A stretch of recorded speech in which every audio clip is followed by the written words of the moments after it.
Welcome to Pratap classes. दोस्तों, Pratap classes के YouTube channel पर आपका स्वागत है। आज है 20 अक्टूबर 2025 और 20 अक्टूबर 2025 के जितने भी इंडिया और वर्ल्ड के जो करंट अफेयर्स के क्वेश्चन बनते हैं, आज उनका अपने डिस्कशन करेंगे। पूरा वीडियो ध्यान से देखना और लास्ट में आपसे क्वेश्चन पूछूंगा जिनके जवाब आपको कमेंट बॉक्स में देना होगा।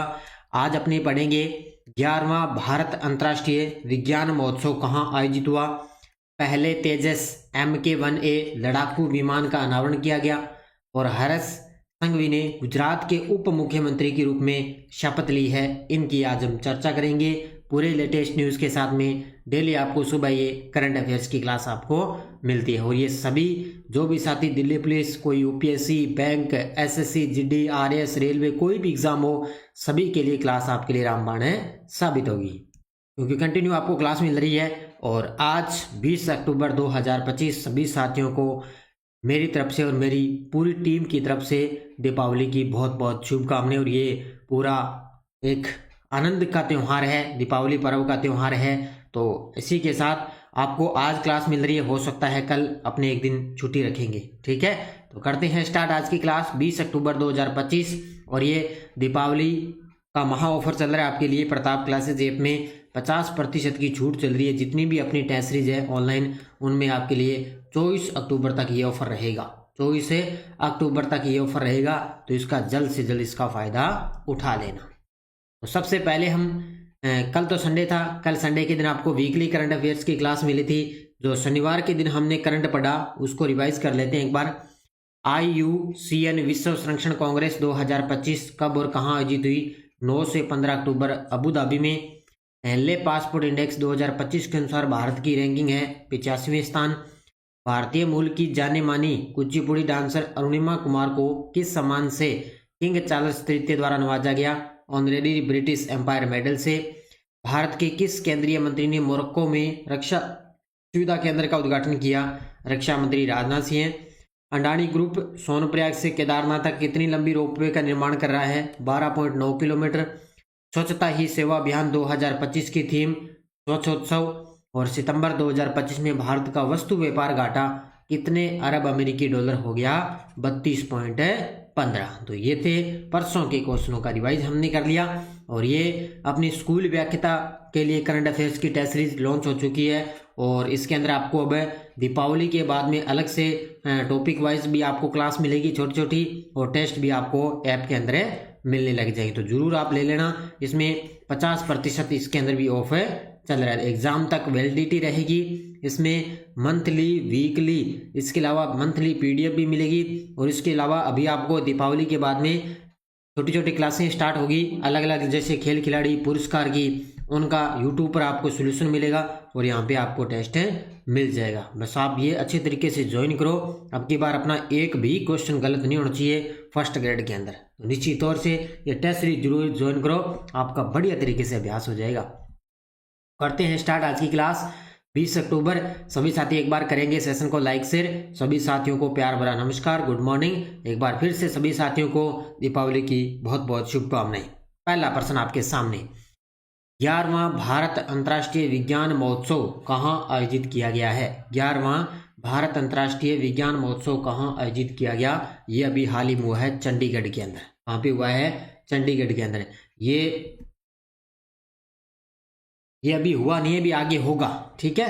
तो ये कहाँ पे आयोजित होगा? चंडीगढ़ में होगा। ये होगा आगे 9 दिसंबर से स्टार्ट होगा। अभी 9 दिसंबर से स्टार्ट होगा, 9 दिसंबर को समापन होगा। ये 6 दिसंबर से शुरू होकर 9 दिसंबर को ये समाप्ति की ओर जाएगा। तो ये 11वां भारत अंतर्राष्ट्रीय विज्ञान महोत्सव कहाँ आयोजित किया जाएगा? चंडीगढ़ में 6 दिसंबर से लेकर 9 दिसंबर 2025 के बीच। देखो, 11वां इंडिया इंटरनेशनल साइंस फेस्टिवल, तो इसका है अब की बार 11वां संस्करण। ये है 6 दिसंबर 2025 से 9 दिसंबर 2025 तक। ये तारीख याद रखना, 6 दिसंबर 2025 से 9 दिसंबर 2025। स्थान है चंडीगढ़ और इसका विषय है विज्ञान से समृद्धि आत्मनिर्भर भारत के लिए। मुख्य रूप से कोई भी फेस्टिवल होता है ना, कोई भी महोत्सव होता है, कोई भी आयोजन होता है, तो मुख्य रूप से उसका थीम या उसका विषय आपको अच्छे तरीके से पढ़ना है। तो विज्ञान से समृद्धि आत्मनिर्भर भारत के लिए, तो ये अब की बार 11वां इंडिया इंटरनेशनल साइंस फेस्टिवल होगा चंडीगढ़ में। ये आगामी 6 दिसंबर 2025 से लेकर 9 दिसंबर 2025 तक आयोजन होगा। कौन सा संस्करण होगा? 11वां संस्करण। ये सारी चीजें अच्छे तरीके से पढ़ लेना। केंद्रीय रक्षा मंत्री राजनाथ सिंह ने किस स्थान पर हिंदुस्तान एरोनॉटिक्स लिमिटेड की नई उत्पादन लाइन से पहले तेजस LCA-MK-1A लड़ाकू विमान का अनावरण किया है? ये देखो आपके सामने तस्वीर के अंदर इसका अनावरण किया है नासिक महाराष्ट्र के अंदर। उत्तर होगा इसका option number C, Nashik Maharashtra में अपने रक्षा मंत्री राजनाथ सिंह ने नई उत्पादन लाइन से पहले तेजस LCA-MK-1 लड़ाकू विमान का अनावरण किया है। तो उत्तर होगा इसका नासिक महाराष्ट्र।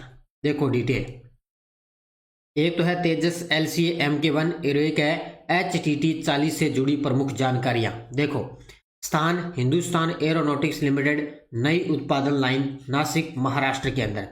मुख्य अतिथि भारत के रक्षा मंत्री राजनाथ सिंह हैं।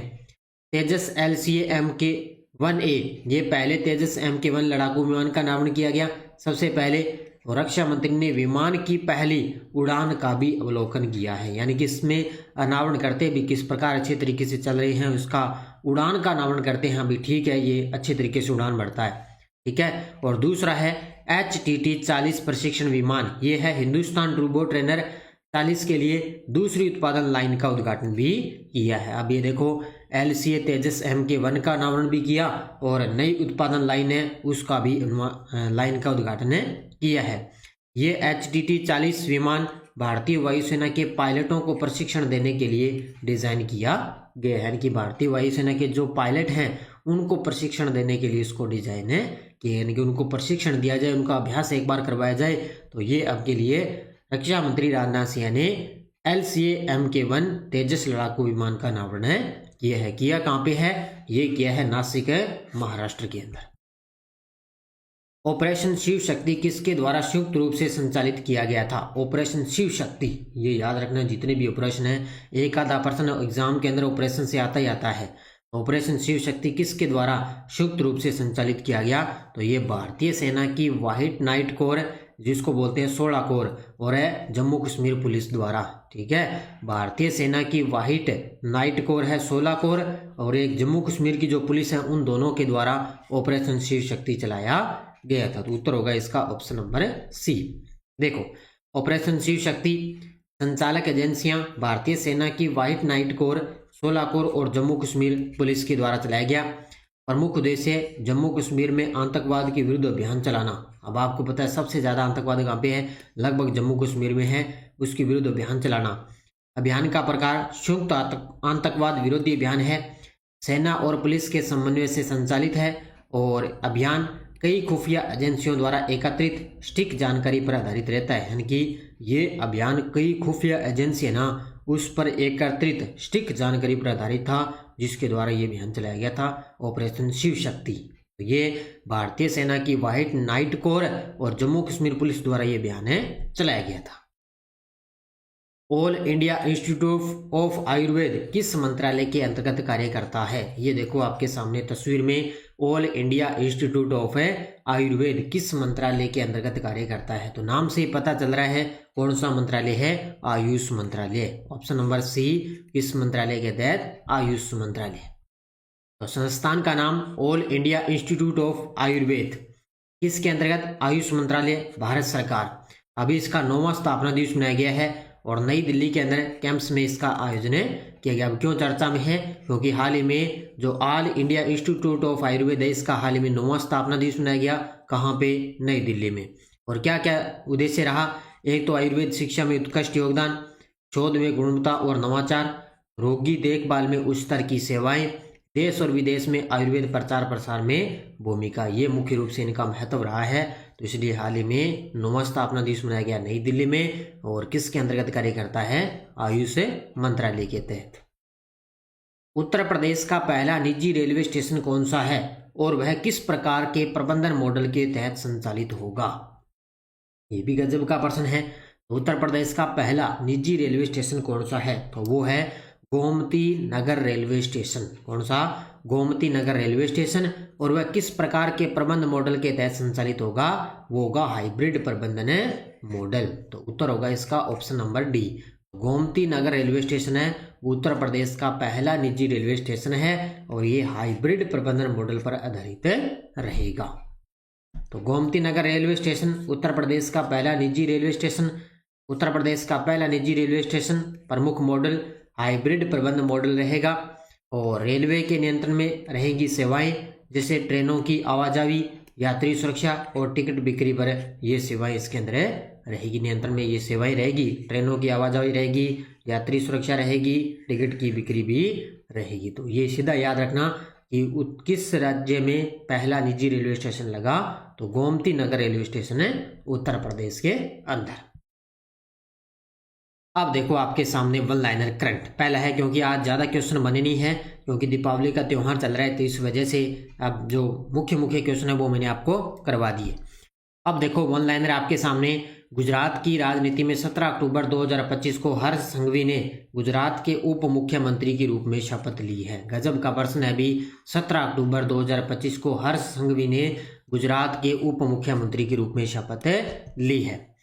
यूनो मिंडा समूह के कार्यकारी अध्यक्ष निर्मल कुमार मिंडा ने 17 अक्टूबर को associate chambers of commerce and industry of India यानी कि एसोचैम के अध्यक्ष का पदभार ग्रहण किया है। सीधा याद रखना, एसोचैम के अध्यक्ष कौन बन गए? निर्मल कुमार मिंडा बन चुके हैं।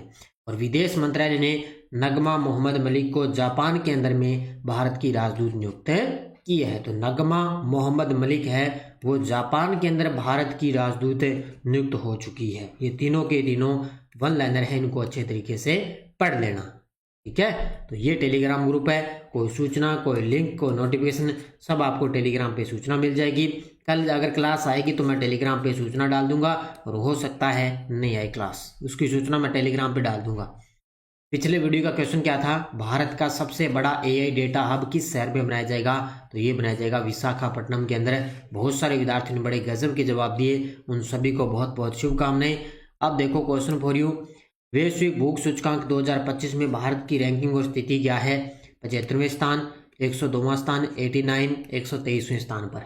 इसका जवाब आपको कमेंट बॉक्स में देना है। तो ये थी आज की अपनी क्लास, और ये दीपावली का महा ऑफर चल रहा है, ये भूल मत जाना, क्योंकि दीपावली का त्यौहार है, अभी 3-4 दिन बाकी हैं, तो इसका फ़ायदा आप भी ऑफर में उठा लेना। और ये अपनी वार्षिक करंट अफेयर 2025 की टेस्ट सीरीज है। इसका ये फ़ायदा है कि डेली क्लास का test, daily PDF, weekly test, monthly test और मंथली पीडीएफ मिलती है। अभी 2-3 दिन छुट्टी रहेगी, ऐप के अंदर कोई भी टेस्ट आपको उपलब्ध नहीं रहेगा। दीपावली के बाद में आपको सब कुछ मिलेगा, ठीक है।